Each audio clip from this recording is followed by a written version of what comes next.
God, I miss this. Hello everyone, and welcome to Unboxed Season 4. Now, for my first episode back, I want to do things right, and review a game I badly wanted to do last year, but couldn't due to reasons I'll explain later. So, for my first episode back, we are looking at The Legend of Zelda. A Link Between Worlds. Announced during April's Nintendo Direct, fans were already convinced a Zelda announcement would happen any day. However, a large amount of fans were convinced it would be something else entirely.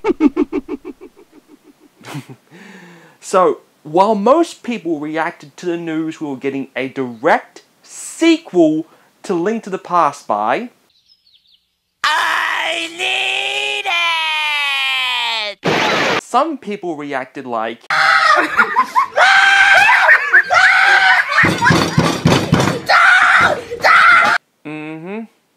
But, soon enough, the entire minority was drowned out by the ecstatic that A Link to the Past 2 was actually happening. But, soon enough, we found out that wasn't the title, but instead, A Link Between Worlds. Interesting fact though, when A Link to the Past was originally released in Japan, its title was Triforce of the Gods, which was changed due to NOA's religious censorship. But A Link Between Worlds is actually known in Japan as Triforce of the Gods 2, even using the same recording artist from the original commercial for the new ads.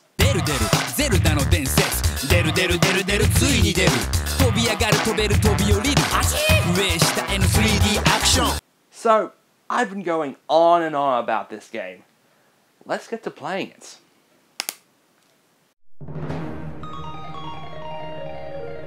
Well, that's certainly familiar.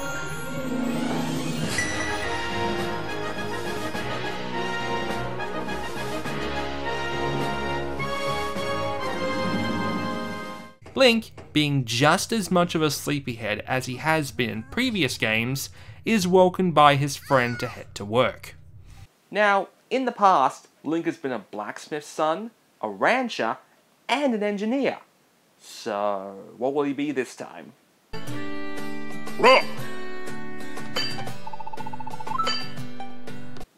A blacksmith's apprentice.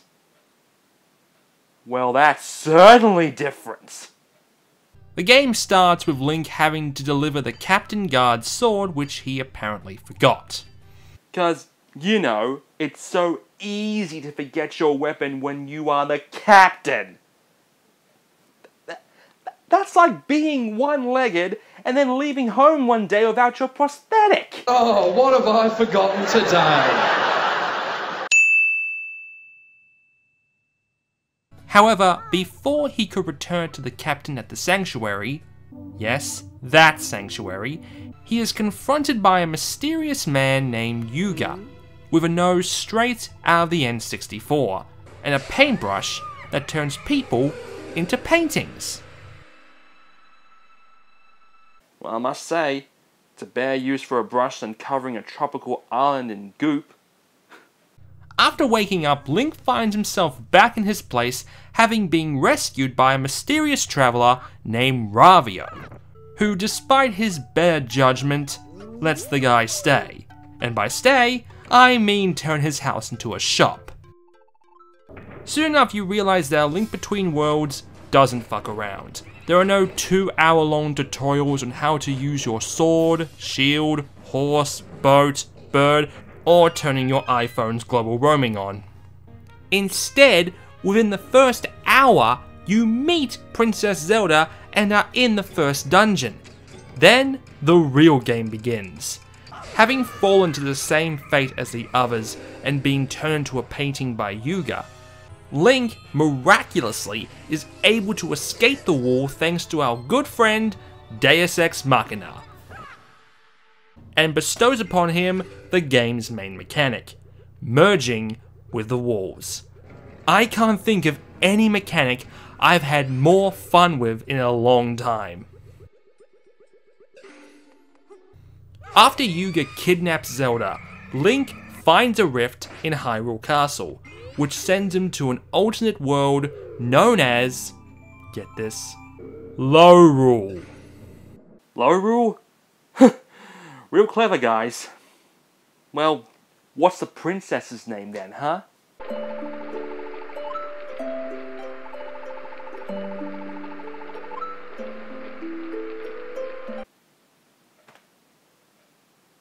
The princesses' names are Zelda and Hilda?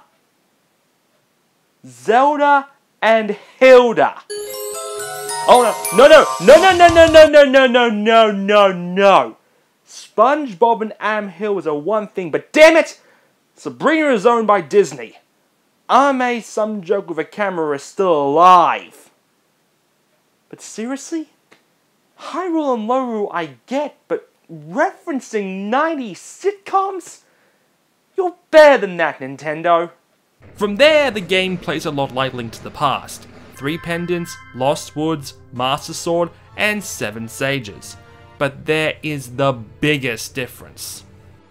The way Zelda games worked in the past was you went to a dungeon, found a new item that will allow you to go to the next dungeon, and repeat. That's the way Zelda has worked for the past 25 plus years.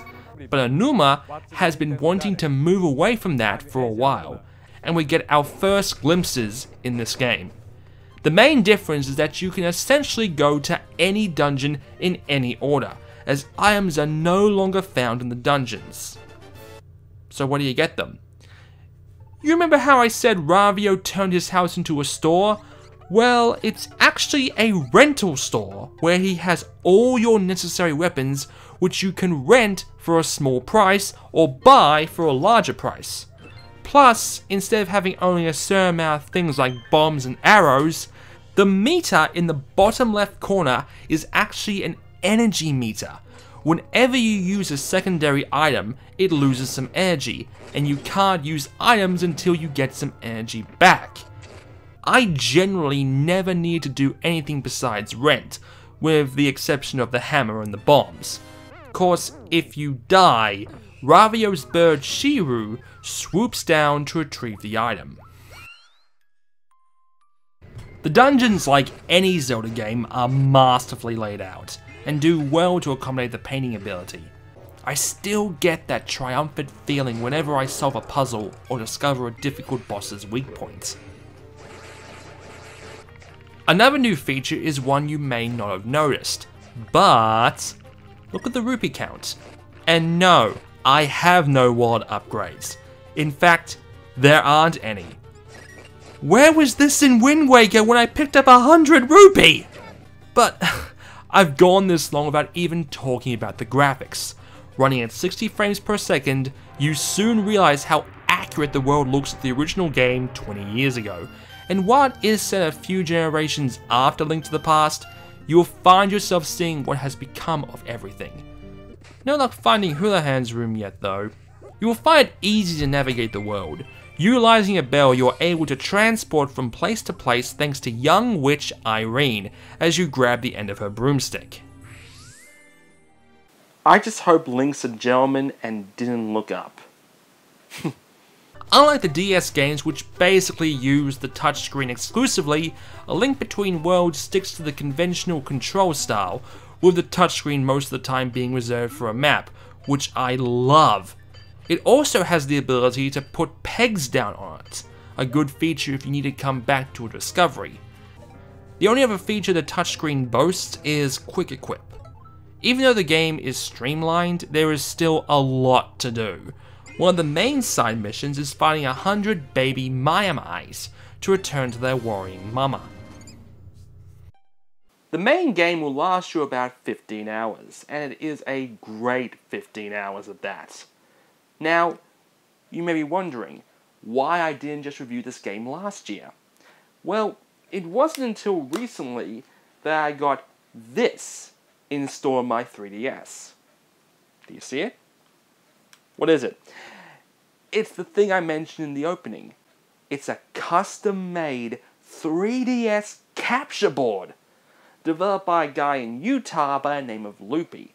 This board hooks up to your computer through a micro USB and special software, and you are able to capture 3DS gameplay. I did so thanks to my Live Gamer Portable. To get one yourself, head on over to 3dscapture.com and you can buy one pre-installed or send yours away to get it fitted like I did.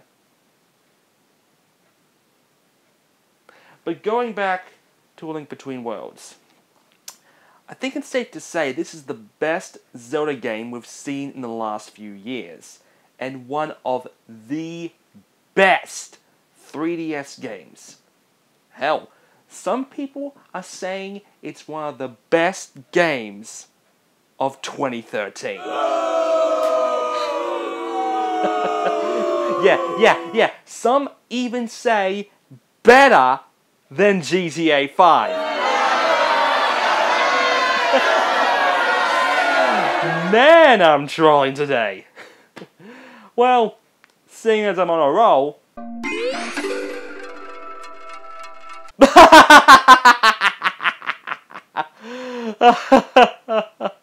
It's never gonna be made. It's good to be back.